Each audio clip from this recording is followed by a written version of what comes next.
श्री महाप्रज्ञ गुरवे नमः। जिसके सांसों में रहता है शाश्वत शांति का स्पंदन, उस महाप्रज्ञ को वंदन, उस महाप्रज्ञ को वंदन। सत्य अहिंसा अनेकांत को अर्पित जिसका तन मन, उस महाप्रज्ञ को वंदन, उस महाप्रज्ञ को वंदन। जिसके सांसों में रहता है शाश्वत शांति का स्पंदन, उस महाप्रज्ञ को वंदन, उस महाप्रज्ञ को वंदन।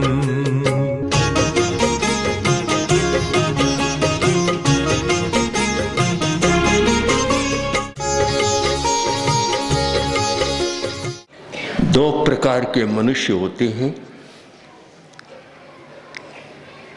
एक कोटि के वे लोग जिनका दृष्टिकोण बहुत संकुचित होता है,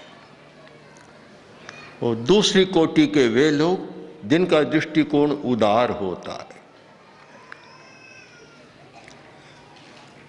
जो संकुचित दृष्टिकोण वाले हैं वे बहुत थोड़ा देख पाते,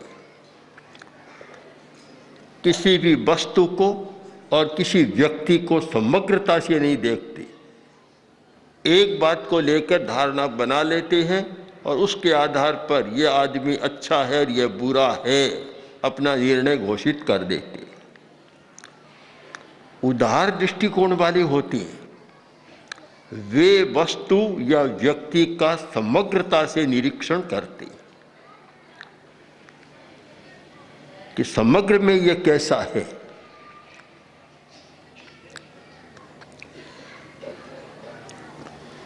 हमने देखा कि एक व्यक्ति में बोलने की ज्यादा आदत है।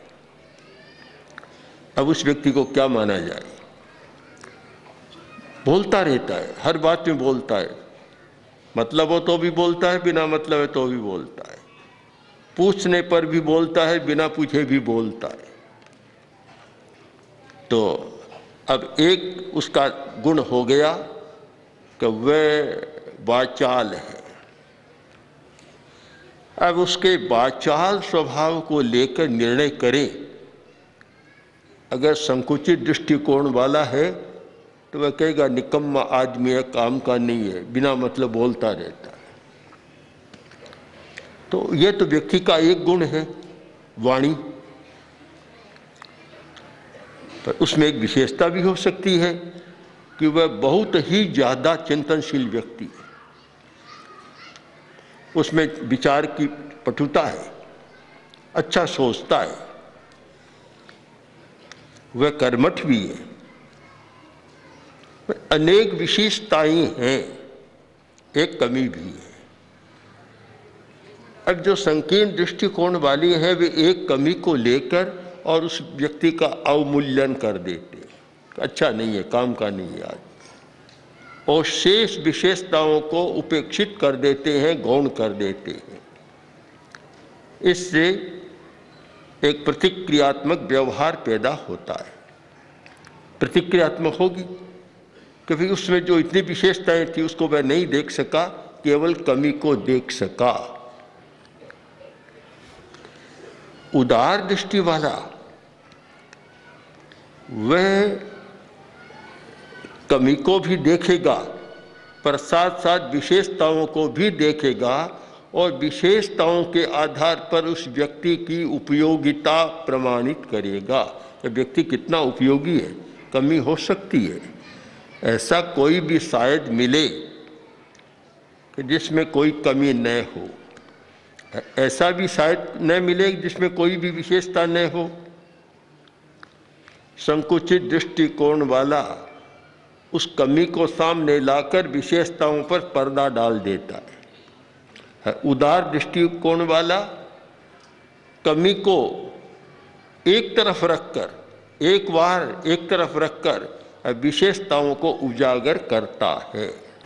एक आदमी ने अच्छा काम किया, अच्छा लेख लिखा, अच्छा चित्र बनाया, अच्छा कोई और कार्य किया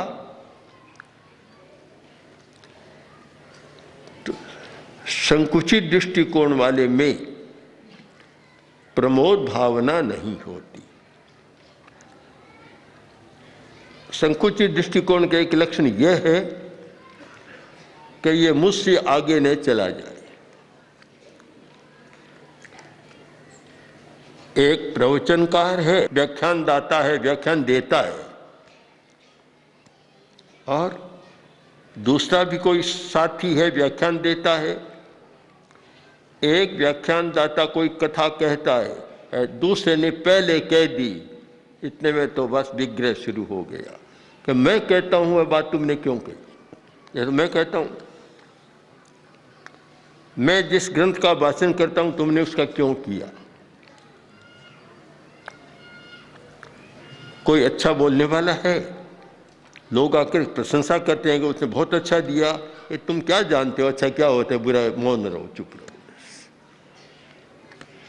ये सारे जो क्रियाएं प्रतिक्रियाएं हैं, ये सारे संकुचित दृष्टिकोण की देन है। वह दूसरे की विशेषता को भी सहन नहीं करता, दूसरे को आगे बढ़ना भी देखना नहीं चाहता, और केवल अपना ही अहं पोषित करता है। शायद संकुचित दृष्टिकोण अपने अहं की प्रबलता के कारण बनता है। इतना अहम प्रबल है कि अपना ही स्थान है, उस जगह दूसरे का कोई स्थान नहीं है। दृष्टिकोण सीमित हो जाता है, संकड़ा हो जाता है। उदार दृष्टिकोण वाला, उसमें प्रमोद भावना होती है। व्यवहार का एक बड़ा सूत्र है प्रमोद भावना। 4 भावनाएं बहुत प्रसिद्ध हैं। पतंजलि, महर्षि पतंजलि ने भी योग सूत्र में उनका उल्लेख किया है, मैत्री, प्रमोद, करुणा और मध्यस्थ भावना। बौद्ध साहित्य में भी है और जैन साहित्य में भी है। अगर हम व्यवहार कौशल की खोज करें, उनके सूत्र खोजें और 4 भावनाओं के मर्म को समझ लें, मैत्री, प्रमोद, करुणा और मध्यस्थता, तो हमारा व्यवहार काफ़ी अच्छा हो सकता है। बहुत पर्याप्त है चारों भावनाएं व्यवहार परिष्कार के लिए। प्रमोद भावना, दूसरे की विशेषता देखकर राजी होना, दूसरे की विशेषता को प्रोत्साहन देना और दूसरे की विशेषता को पवन बनकर और जनता तक पहुंचाना। जैसे हवा फूलों की सुगंध को दूर तक पहुंचाती है, वैसे दूर तक पहुंचाना, यह एक उदार दृष्टिकोण का कार्य है। ऐसे लोगों को मैंने देखा है जिनमें यह गुण इतना विशिष्ट था कि दूसरों की थोड़ी भी बात होती उसे बहुत ही महत्व के साथ आगे तक पहुंचा देते। संबंधों की जटिलता में ये दृष्टिकोण का बहुत बड़ा अंतर है, क्योंकि एक व्यक्ति में आगे बढ़ने की भावना है, कुछ करना चाहता है, किंतु संकुचित दृष्टिकोण वाला बड़ा होता है तो उसको वहीं ठप कर देता है। भारतीय क्षेत्र में विद्याओं का ह्रास होने का भी ये कारण बना कि जो शिक्षक थे या कुछ गुरु थे, ऐसे थे कि बस ये विद्या मेरे पास है, दूसरे के पास न जाए, दूसरे के पास जाएगी तो मेरा मूल्य कम हो जाएगा। इस अर्थ में देखें तो आज का वैज्ञानिक दृष्टिकोण है विज्ञान जगत का, वह काफ़ी उदार है। कोई भी नई खोज होती है फिर वह पेटी में बंद नहीं रहती, सारे विश्व तक पहुंच जाती है। और एक यह रहा कि बस मेरे पास रहे, मैं प्रथम नंबर का वक्ता बनूं, कोई दूसरा वैसा न हो, मैं प्रथम नंबर का अध्येता बनूं, कोई दूसरा ऐसा न हो। और व्यवहार के जगत में देखते हैं तो मैं प्रथम नंबर का धनी बनूं, दूसरा वैसा कोई न बने। कुछ घटनाएं व्यावसायिक जगत की सुनने को मिलती है विश्वास भी नहीं किया जाता और अविश्वास करना भी कठिन होता है। एक व्यक्ति बढ़ रहा है और उसको कैसे नीचे गिराया जाए। कुछ लोग इस चेष्टा में ही रहते कि मेरा काम जो प्रथम नंबर का है, दूसरा कोई आए नहीं, आता है बीच में, तो कहाँ तक पहुंच जाते हैं कि हत्या का केस तक भी हो जाता है। एक युवक बहुत उन्नति कर रहा था व्यापारिक क्षेत्र में। अब सारे दुकानदार उसको सहन नहीं कर सके। परिणाम यह हुआ कि किसी बहाने उसकी हत्या हो गई। यह जो संकुचित दृष्टिकोण है, यह विकास में भी बाधक है और पारस्परिक संबंधों में भी बहुत बाधा पैदा करता है और व्यवहार को भी जटिल बनाता है। हमारा दृष्टिकोण उदार बने, और हमारे पास तो उदार बनने का एक सैद्धांतिक हेतु भी है कि जब एक धार्मिक व्यक्ति, एक आध्यात्मिक व्यक्ति इस सच्चाई को स्वीकार करता है कि सब आत्माएं समान है, नो हीने नो अरित्ते, कोई हीन नहीं। आचार्य सूत्र का कितना महत्वपूर्ण संदेश है कि नो हीने नो अरित्ते, कोई हीन नहीं है, कोई अतिरिक्त नहीं है। जब समानता का सिद्धांत हमने स्वीकार किया तो फिर अतिरिक्त की बात पैदा ही नहीं होती और न हीनता की अनुभूति होती। केवल इतना अंतर रहता है, एक व्यक्ति को अपनी क्षमता को व्यक्त करने का, प्रकट करने का साधन मिल गया, हेतु मिल गया, एक को नहीं मिला।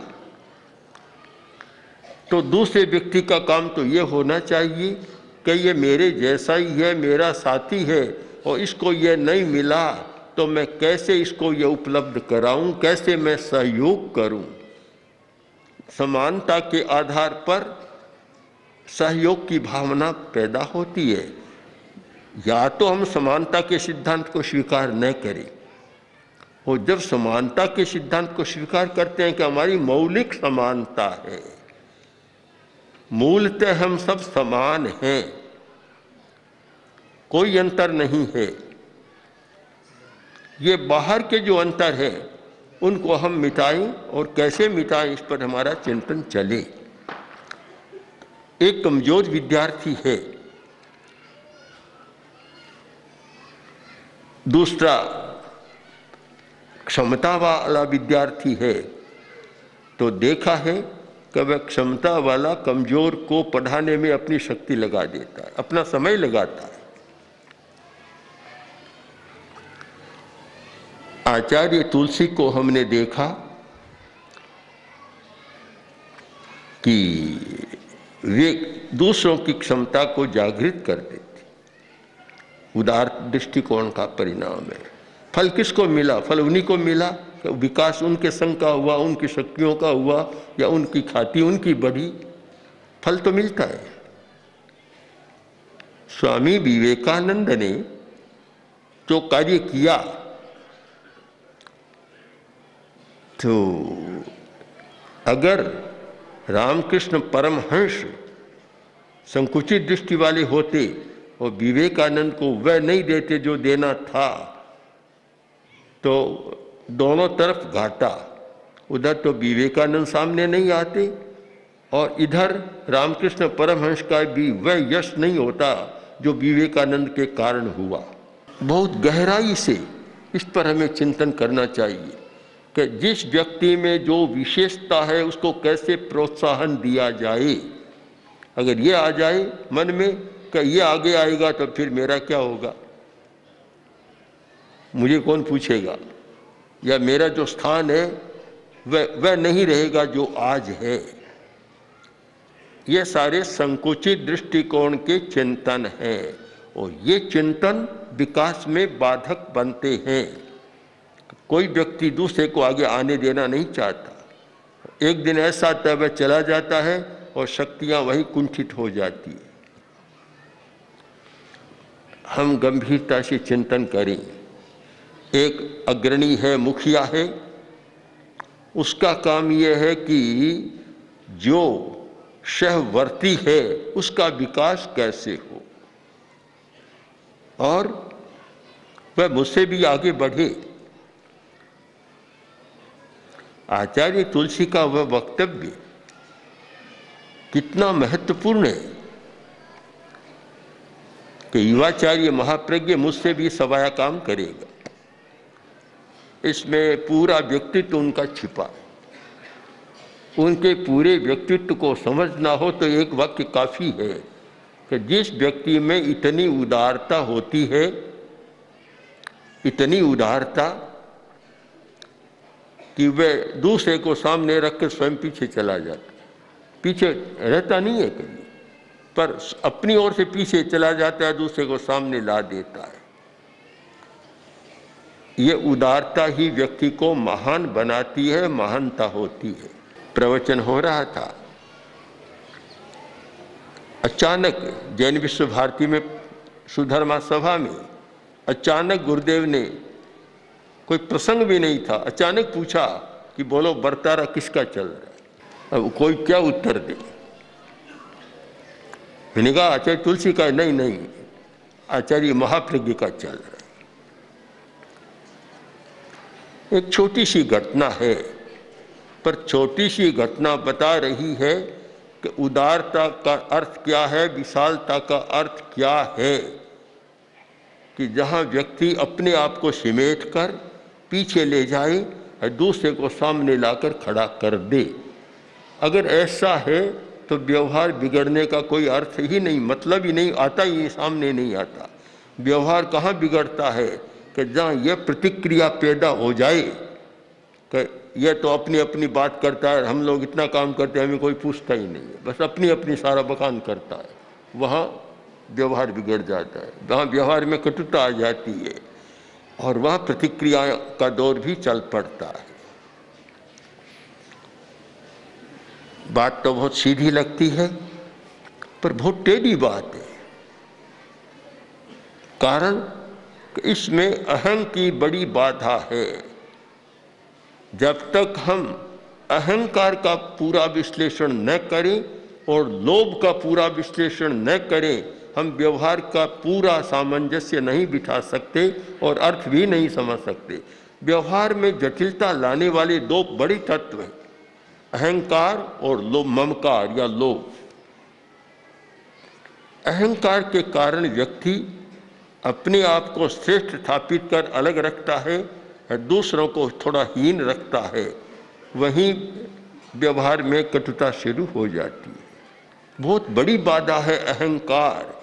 मैं कई बार सोचता हूँ और कुछ व्यक्तियों की बात सामने आती है कि इतना अहंकार करता है, मैं कहता हूँ बोलो तुम्हारे में क्या विशेषता है इतनी? न ज्ञान की विशेषता, न स्वाध्याय की विशेषता, न ध्यान की विशेषता, न और कोई विशेषता लगती, फिर किस बात का अहंकार? शायद वह भी उत्तर नहीं रह सकता।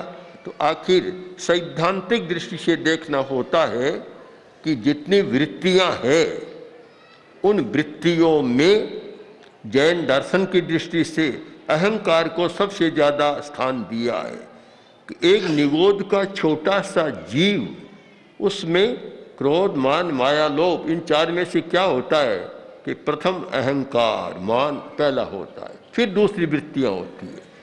तो ये हमारी वृत्ति का प्रश्न है। साधना करने वाले को काम है कि इस वृत्ति का परिष्कार करे, अहंकार की वृत्ति का परिष्कार करे, बहुत आवश्यक है।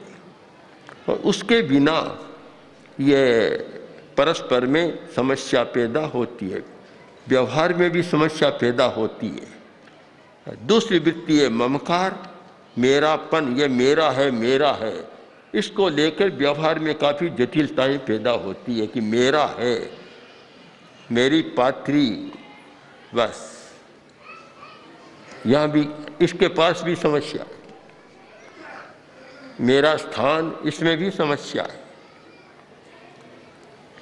ममकार बहुत समस्या पैदा करता है। मैं इस अर्थ में बहुत महत्व देता हूँ इस दृष्टिकोण को कि जहाँ संपत्ति पर किसी का अधिकार नहीं। अब व्यवहार की सीमाएं हैं, किंतु एकाधिकार न हो। शायद व्यवहारिक कुछ कठिनाइयाँ आती है, पर इससे बड़ा समस्या का कोई समाधान भी नहीं है। केवल उपयोग के लिए हो, मेरा अधिकार स्वामित्व उस पर न हो। कम से कम जो साधु सन्यासी है उनको तो यह प्रयोग करना चाहिए, कभी मेरा कुछ भी नहीं है। जब यह मान लिया कि शरीर भी मेरा नहीं है, शरीर पर भी मेरा स्वामित्व नहीं है, तो फिर वस्तु पर, उपकरण पर, धर्मोपकरण पर मेरा अधिकार कैसे हो सकता है? एक बहुत बड़ा समाधान है। यद्यपि साधु संतों के पास परिग्रह नहीं होता, किंतु जो होता है थोड़ा बहुत उपयोगी जीवन चलाने के लिए, उस पर भी यह परिग्रह का भाव आ जाता है। मेरी पात्री है, तुम क्यों ले गए? मेरी पात्री है, तुमने ऐसे क्यों रखा? मेरी पात्री को क्यों सरकाया? उसकी पेड़ की निचला हिस्सा घिस गया उसका। ये सारी समस्याएं बनती है। यानी जहाँ ममकार का भाव आया वहाँ समस्या होती है। तो मैं सोचता हूँ कई बार कि ऐसा होना चाहिए कि काम के लिए सब की है, किसी की नहीं है।